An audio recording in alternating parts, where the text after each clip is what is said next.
के ठुनुक ठुनुक के कुहुक कुहुक के सुसुक सुसुक के रे रोहवत बहनी जियल भइल मुश्किल रे।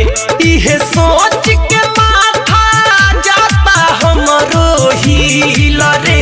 इहे सोच के माथा जाता हमरो हिल रे। मल्लाल ओढ़निया में बांध ले गइल दिल रे।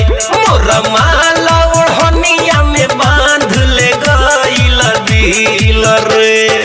डीजे मिठू राजा पटसोनी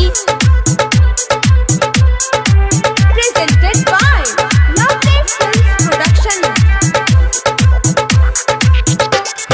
10 दिन तक ले रे यारवा पीछे हमारा लागल। रोग धरैल सैसन करके गइल पागल। हर 10 दिन तक ले रे यारवा रे पीछे हमारा लागल। रोग धरैल सैसन करके गइल पागल।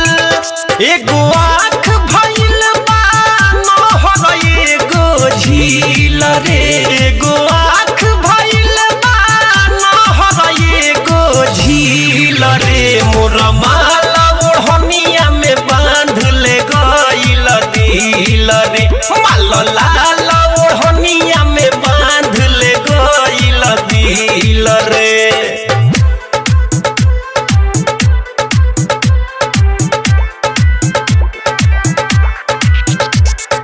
डीजे मिठू राजा पटसोनी। आप सुन रहे हैं अमित पटेल की आवाज में।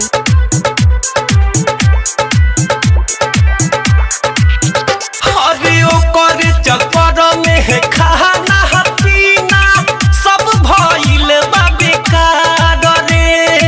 नैन से निंदिया छीन ले दिया दिल से हमारा करार रे।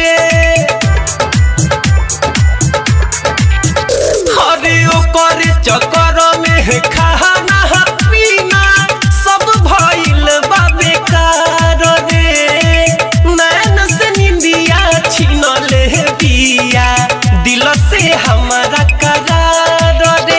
जब देखी ना ओहो के तो मनवा होला छिलबिल रे।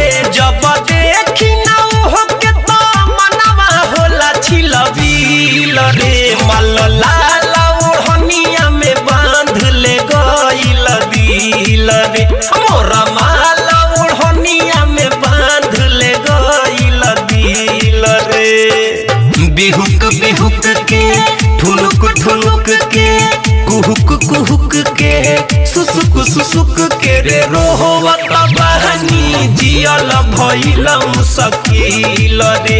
इहे सोच के माथा जाता हमरो हिल रे। इहे सोच के माथा जाता हमरो हिल रे। लाल ओढ़निया में बांध ले गइल दिल रे। मोर